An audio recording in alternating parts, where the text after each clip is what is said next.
안녕하십니까. 미국 주식시장을 신속하고 알기 쉽게 전해드리는 미주알의 어스틴입니다.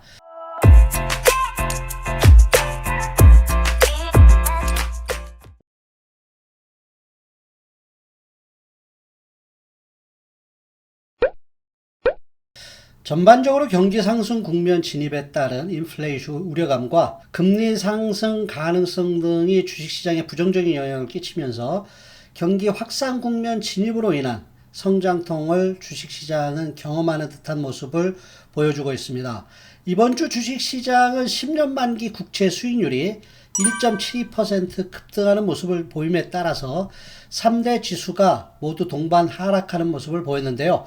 아무래도 금리와 민감한 나스닥 지수가 다우 지수보다는 상대적으로 더 약세를 보였습니다.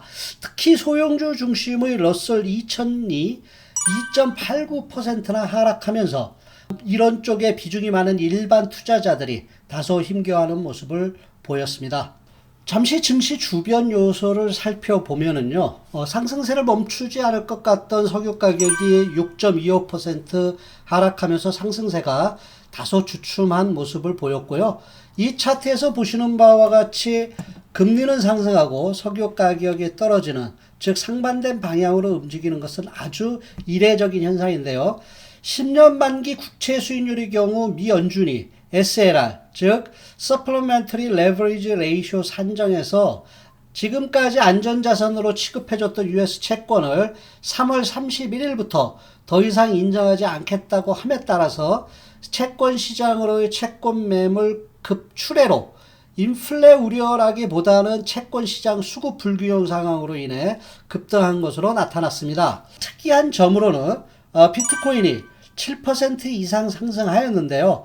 다시 6만 불대 바짝 근접하는 모습을 보였고요.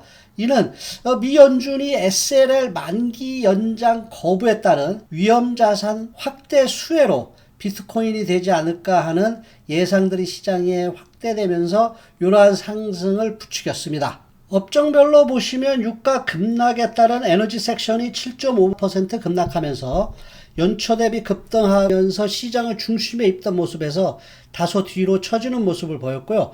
기술주들은 위에 언급한 바와 같이 금리 인상으로 인해서 1.38% 하락하였습니다. 커뮤니케이션 서비스 섹션의 상승이 다소 두드러졌는데요. 페이스북의 상승이 크게 일조하였습니다. 업종별 힙맵을 잠시 보시면은요, 테슬라의 하락이 매우 두드러지게 나타났고요. 특히 비자에 대한 독과점 제지 움직임으로 인해서 비자나 마스터카드의 하락도 매우 두드러졌습니다. 종목별로 좀 더 자세하게 보시면 페이스북은 애플의 새로운 iOS 14 출시와 더불어 페이스북의 소비자 타겟 마케팅 전략이 다소 어려워지는 것 아니냐는 시장의 요구심을 마크 자커버그가 직접 나와 별큰 문제 없을 것이라고 시장을 안도시키면서 이제 큰 폭으로 상승하였고요. 홈디포 같은 경우 이제 계절적 집단장 수요와 맞물려서 지난주에 이어 이번 주도 크게 상승하였습니다. 올해 들어 지금까지의 상승의 중심축으로 확실하게 자리매김해왔던 에너지 주식들이 요번 주 들어서 다소 주춤한 모습을 보였는데요. 석유가 하락과 함께 엑슨모빌 주식이 8%대로 크게 하락하였고요. 비자의 경우는 아까도 이제 언급한 바와 같이 이제 정부의 독점적 지위를 낮추어 비자가 차지하는 수수료를 낮추려고 한다는 이제 소식에 이제 크게 하락하였습니다.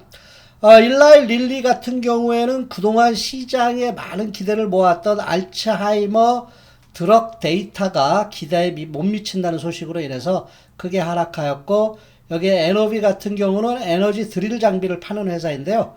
석유화학 업종으로 인해서 14%로 큰 폭 하락하는 모습을 보였습니다. 이번 주 주식 키워드를 한번 살펴보겠습니다. 3월 23일이 이번 코비드 분란의 1주년이 막 되는 날입니다. 나스닥의 경우 83%, 다우지수의 경우 70%나 상승하였는데요. 역사상 가장 짧은 시간에 가장 크게 오른 그런 분란으로 기록될 전망입니다. 여기 보시는 바와 같이 분란 1주년 이후 그 다음 년까지 미국 주식시장은 대체적으로 상승세를 이어가는 모습을 보였는데요. 1987년도 분란을 제외하고 2000년도의 상승세는 원년에 비해 현격하게 줄어드는 모습을 이 표를 통해 알 수 있습니다.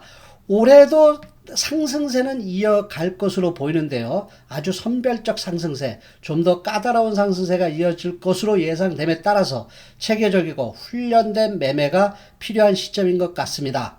이번 주 수요일 미 연준 의장은 인플레이션 우려는 없고 연준의 기준금리를 2023년도까지 0%로 유지하겠다고 시장에 연준 비둘기파 의견을 다시 한 번 더 정확하게 전달해 줬는데요. 정책의 기준 지표도 인플레이션이 아니라 실업률 지표라고 확답하면서 아직까지 미국 경제가 인플레이션을 우려할 단계가 아니라 완전 고용 상태까지 끌어올리는 것이 더욱더 중요한 정책적 과제라고 언급하였습니다. 그리고 이번 주 금요일은 쿼드루플 데이였는데요. 지수 선물 옵션 개별 종목 옵션 만기일이 겹치면서 내마녀의 날이라고 하였습니다. 시장 참여자들의 우려와는 달리 거래량만 증가하였고 종목별 가격 변동에는 큰 영향을 끼치지 않으면서 조용히 이제 마감되었습니다.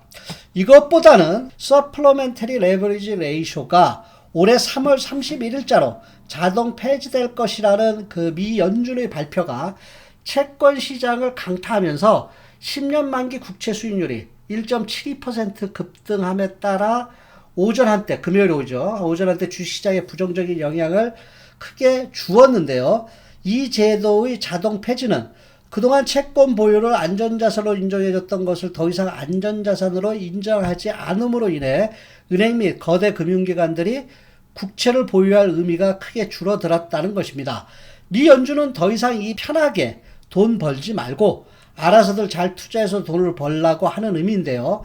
향후 대형은행들이 채권 매도 자금으로 어떻게 자산 운영을 해갈지 관심이 집중되고 있는 상황입니다. 마지막으로 NFT, Non-Fungible Token이죠. 관련주들의 급등세가 아주 두드러졌는데요.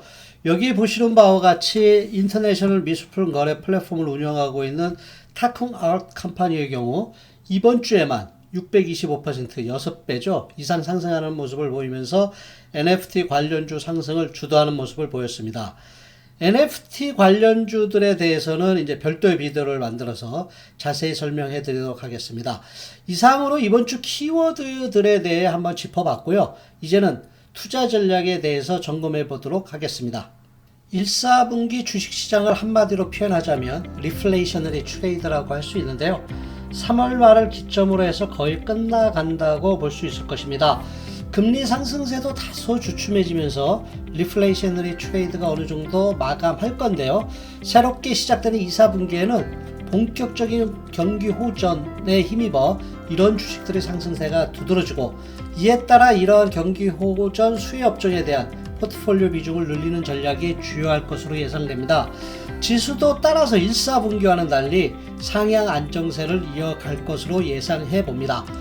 여기 보시는 바와 같이 리오프닝, 피스컬 팔러시, 지로금리 등은 모두 다 강한 경기 회복에 포커스를 두고 있는데요. 따라서 경기 회복에 따른 수혜 업종인 내수, 운송, 소비 업종들은 실적 개선이라는 대의명분 아래 2, 4분기 상승 주도주로 자기매림할 가능성이 매우 높을 것으로 예상합니다. 기술주들도 상승세를 보이겠지만 아무래도 금리 인상 우려감이 짓누르고 있어 상승의 주도주로 자기매김하기에는 다소 시간이 더 필요해 봅니다. 특히 이번 주 기관들의 1, 4분기 윈도우 드레싱 작업이 있을 것으로 보이는데요. 기관 선호 우량주들의 선별적 강세도 기대해 봅니다. 모멘텀보다는 실적입니다. 경기 호전의 방향이 내수 소비 쪽이므로 이쪽에 무게중심을 두고 2, 4분기를 준비한다면 알찬 2, 4분기가 되지 않을까 생각합니다. 시장 분위기에 너무 노출되지 말고 자기만의 투자 원칙 수립이 절실한 때인데요. 모든 것에 관심을 가지는 것보다 자신이 가장 잘 아는 쪽에 포커스를 하고 때를 기다린다면 2, 4분기에는 반드시 큰 보상이 뒤따르리라 봅니다. 급하지 않게 자신만의 투자 원칙을 만들어 침착하게 투자에 임해봅시다. 지금까지 미국 주식시장을 신속하고 알기 쉽게 전해드리는 미주알의 어스트리였습니다. 감사합니다.